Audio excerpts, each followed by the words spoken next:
Assalamualaikum Ustaz. Buah tak jatuh jauh dari pohonnya. Apakah kelakuan atau sesuatu yang saya lakukan itu dari jeleknya ataupun baiknya dulu ayah saya lakukan atau tidak? Yang artinya kejelekan yang saya lakukan ataupun kebaikan, apakah itu imbas dari yang ayah saya lakukan atau tidak? Iya, betul. Ini pantas dan patut untuk ditanyakan ya. Memang keapesan dan keberkahan itu ada imbasnya. Ya, sama seperti kalau kita itu melempar batu ya ke dalam air yang menggenang ataupun yang mengalir, maka pasti ada percikannya ya.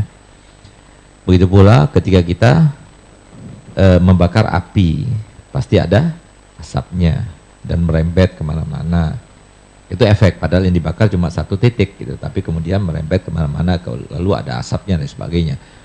Imbas itu dari sebuah kebaikan maupun keburukan itu pasti ada, ya, pasti ada. Oleh karenanya Nabi kita Muhammad SAW memerintahkan kita untuk mencari jodoh itu dari keluarga yang baik-baik. Karena keluarga yang baik-baik itu satu, makanannya itu yang halal, itu sangat menentukan kesalehan dan tidak salehnya anak kita ya. Tuh. Kemudian yang kedua, lingkungan keluarga yang soleh itu sangat membentuk ya, moralitas maupun tabiatnya. Itu tergantung pada lingkungannya gitu. Kemudian yang ketiga, di dalam tubuh manusia, terutama yang wanita, rahim di antara urat-urat yang menentukan dan membentuk janin, itu sangat menentukan tabiatnya, sehingga anak itu bukan cuma rupa saja ya, yang seperti ami-aminya atau bibinya ya, atau halnya atau bibinya, tapi juga sifatnya gitu sama. Jadi kalau semua keluarganya itu kebanyakan orang alim, insya Allah anaknya ini dan keturunannya itu lebih banyak orang alimnya. Tapi kalau keturunannya atau pamannya, bibinya, keluarganya itu kebanyakan itu adalah orang-orang yang jauh daripada Allah, jauh daripada majelis taklim, jauh daripada kalangan ulama, maka biasanya anaknya juga seperti itu. Itu maksudnya, makanya Nabi SAW bersabda, takhayyaru linitofikum fa innal irqah dassas. Jadi hendaknya kalian itu pilih-pilih untuk keluarga kalian atau tempat yang kalian akan letakkan benih di dalam rahim itu, karena sesungguhnya urat yang menentukan pembentukan janin itu sangat berpengaruh.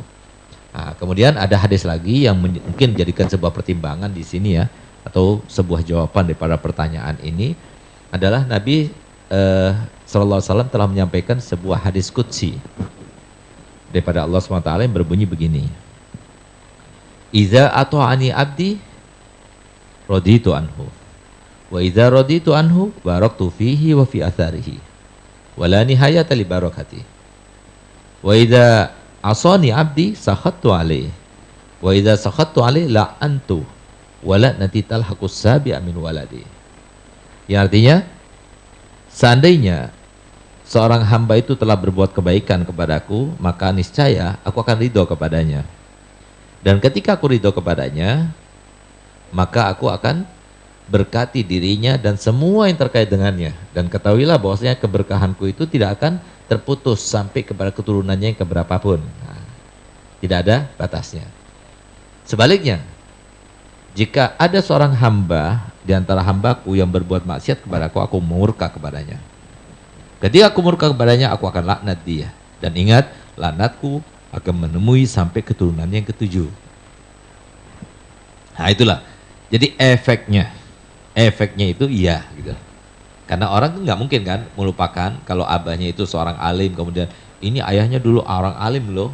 Ingat gak ketika Nabi SAW bertemu dengan seorang wanita yang kemudian masuk Islam, ternyata dia itu adalah seorang tawanan, tapi dia itu adalah anaknya seorang Hatim At-Ta'i yang terkenal dari kalangan Arab sebagai seorang yang sangat loman, sangat pemurah, sangat menghormat kepada para tetamu yang datang gitu. Nah, sehingga begitu Nabi SAW tahu bahwasanya dia adalah putri daripada seorang yang loman tersebut, maka oleh Nabi SAW dilepaskan begitu saja tanpa jaminan dan sebagainya, melihat menimbang kepada ayahnya. Nah, Nabi SAW melakukan itu karena mempertimbangkan ayahnya. Nah, begitu pula dalam Al-Quran kita ingatkan bagaimana ceritanya Sayyidina Khidir alaihissalam ketika dengan Nabi Allah Musa alaihissalam masuk ke suatu desa minta supaya dijamu karena kehabisan bekal keduanya itu. Tapi ternyata penduduk situ adalah orang-orang pelit semuanya, tidak mau menjamu keduanya. Nah, tapi malah kemudian Nabi Musa dan Nabi Khidir itu diperintahkan Allah Ta'ala untuk memperbaiki satu tembok yang akan runtuh. Nah, maka kemudian ketika akan berpisah Nabi Musa dan Nabi Khidir, baru dijelaskan oleh Nabi Khidir bahwasanya tembok itu kalau runtuh maka ada harta yang disimpan oleh orang tuanya, anak yatim. Ada 2 anak yatim di situ yang akan terkuak nanti, akan terbuka dan banyak orang tahu, akhirnya diambil sehingga tidak menjadi miliknya anak yatim itu. Nah, padahal yang soleh dan berkahnya orang tersebut Allah Ta'ala menjaga hartanya itu bukan ayahnya langsung. Wa kana abuhuma soliha, dan adalah ayahnya kedua yatim itu adalah seorang yang soleh. Itu bukan ayahnya langsung, bukan kakek pertama, bukan kakek kedua, tapi kakek yang ketujuh. Nah, gitu. Jadi karena kakek ketujuh orang soleh, maka cucunya yang ketujuh itu, yang yatim itu, harusnya yang dia dapatkan itu tetap dijaga oleh Allah Ta'ala. Urusan dunianya begitu, apalagi urusan akhiratnya. Nah, tapi sebaliknya juga seperti itu.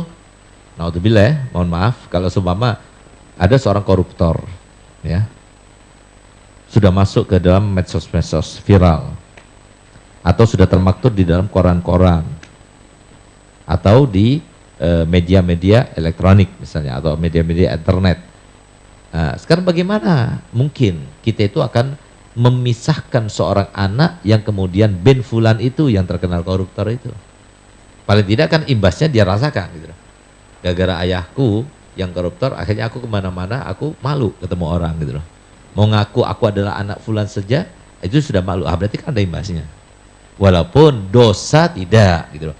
Oh, orang tuanya itu dosa besar, pendosa besar, berarti anaknya juga pendosa besar? Enggak. Tapi efek-efeknya, efek itu ada gitu. Sa'id bin Musayyib, ya, itu ayahnya itu namanya Musayyib. Nabi Muhammad SAW itu Musayyab, itu Nabi SAW itu ingin menggantinya, tapi nggak mau.